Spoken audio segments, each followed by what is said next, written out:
this is now the chance that I say few words in our endeavors. So we are the coordinator, the faculty of Law University of Maribor, but I know that nothing is possible without you, our partners, and without your support. And this is the group, the team work that gives so many good results.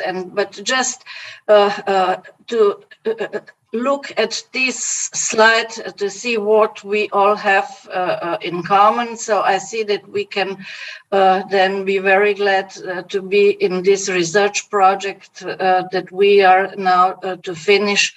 But we are waiting for the new one regarding digitalization in cooperation between judiciary in European Union. But so today, this is the training project. We had also a training project before together with Italian colleagues. And my general observations regarding civil procedure for the beginning, I'd like to express that the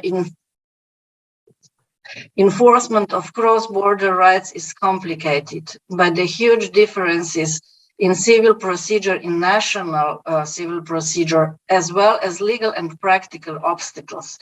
And harmonization of civil procedure within the EU was by now gradual and certainly reached certain solid levels, so we can see it. So this project, today's project is, the objective of this project is to make more awareness what instruments of European Union can give for facilitation of dispute resolution and to be now more aware what we can use and then make a report on if the results of the regulating these civil disputes is sufficient. On the other hand, judicial cooperation is still ad hoc, and probably we need more willingness to act of the member states. And of course, in practice, there are many hidden reservations in implementing these instruments. And some authors also warn from deconstructivism in European civil procedures. But so let's go to the harmonization or unification measures that are done in European Union. We can see that in this project, the main purpose is to get more familiar with regulations of the second generation. And of course, so we can see that optional instruments are an attractive alternative. So we cannot expect of the member states to be willing to give up their sovereignty, their legislative powers, and to get harmonized their civil procedural laws. But on the other hand, we see that Brussels 1A, this is the main regulation that brought a very convenient platform to recognize and enforce foreign judgments.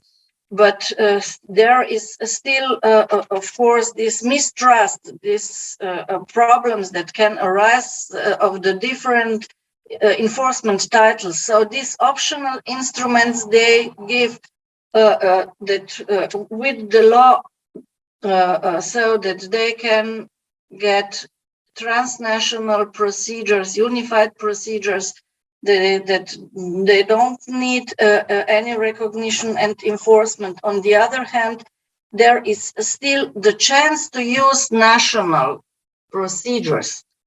And so we can see that there are 4 optional instruments. 3 of them create self-contained forms of civil procedures. These are the European Small Claims Procedure, the European Payment Procedure, and the European Account Preservation Order. And similar to this is the Online Dispute Resolution Regulation. But this is not the main point today. So let's focus on these twin regulations of today.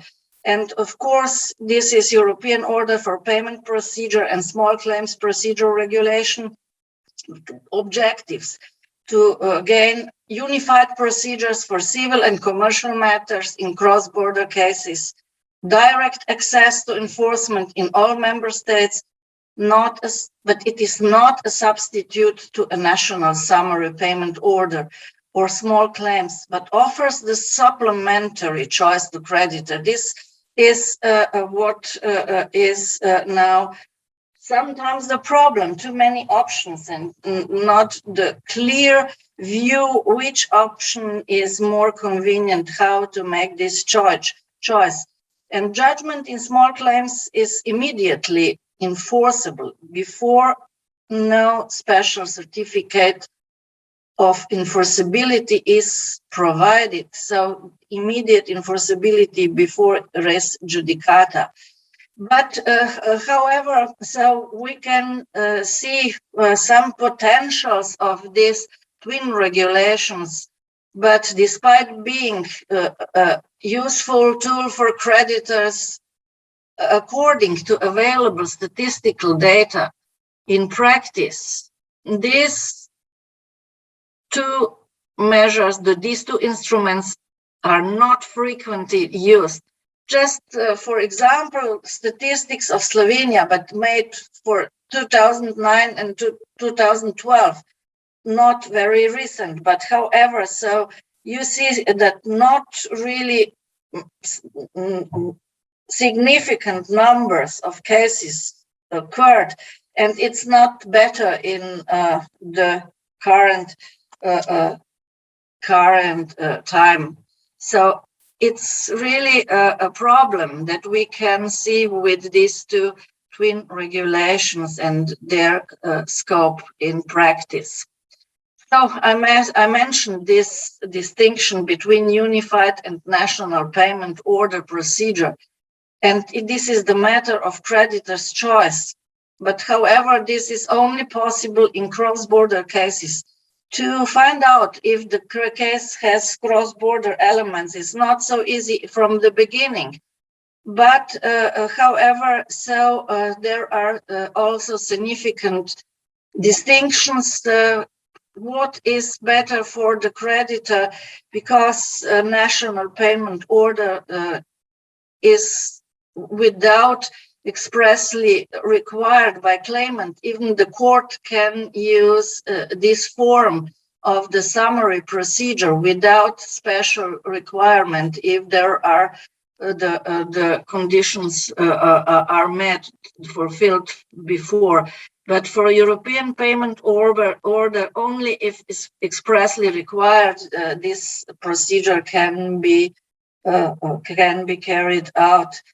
And the distinction between unified and national procedure is that the national procedure requires the document, the authentic document, but the unified procedure does not.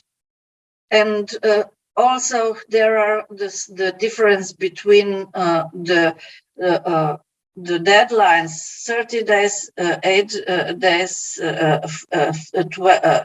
15 days for the objection that is possible against the decree issued in this summary procedure. So this multiple choice can be even worse if there is a dispute under 2,000 euros. So they have another chance to start European small claims procedure. But pay your attention to the report from the Commission to the European Parliament, the Council and the European Economic and Social Committee on the application of the regulation on payment order procedure.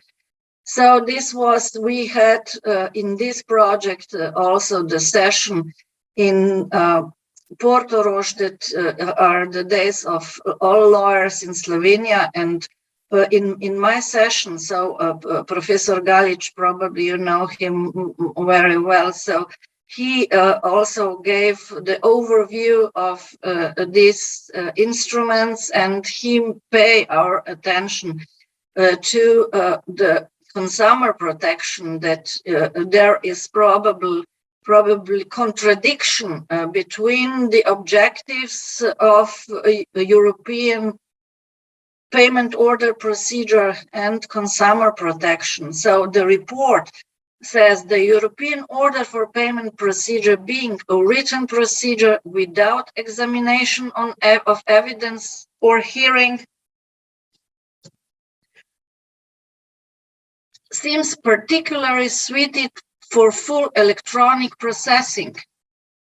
How does this go together with the requirement of the European Court that courts must ex officio verify the fairness of general in consumer contracts? This is Banco Español case. Other saying in report, since a statement of objections can be easily lodged against the payment order issued in an automated procedure, and the procedure ensures effective service of documents, the defendant's rights are duly safeguarded. How does this go together with the European Court's request for ex officio control in favor of the consumer, which must also be carried out in favor of a completely passive consumer who has not lodged an objection or response to an action? This is Finan Madrid case. As well, so a problem of languages remains. And of course, this was the observation of my colleague Galic, that this regulation seems to be failure in practice, because there are really few cases in US small claims dispute. New attempt amendment by regulation. So the European Commission had the chance to make this more attractive by amendment, but still no real results. Measures to increase popularization, raising the threshold of the dispute object, more awareness, education, promotions. And one of these measures is certainly this training project. However, I'm not so pessimistic. I think that probably we sometimes need time, and that no measures can be effective at the first beginning. Sometimes the time needs to be much longer, but however, we need to be aware that there are really difficult issues regarding these two twin regulations, because we cannot force the practice to use it. We cannot give imperative of trust and we start to use it, because we need to develop trust, we need to develop awareness. So if I may just conclude quickly. So these European Union regulatory activities offer full range, from coordinating a national project enacting self-standing procedures. But however, we can agree with Professor Burkhard Hess that the European instrument impact is still unsatisfactory. In this project, the European lawmaker still needs to work on rules, minimum standards, and self-standing procedures in trying to make approach to make getting judicial systems of the EU member states more one to another with trust. Implementing legislation in the member states is an essential tool to improve the practical impact of the European civil procedure. But however, these duplicative sets of procedural rules place a heavy burden on the judges and all lawyers who have to work with them. In addition, legislative approaches should be based on clear concepts and pursue clear objectives. But I think that this project made one of these steps further, and I will say thank you again also to the team in Maribor and to all partner teams, and I will pass the word to my colleague Christian Zachrastnik, who will introduce this training project a little bit further. Thank you very much.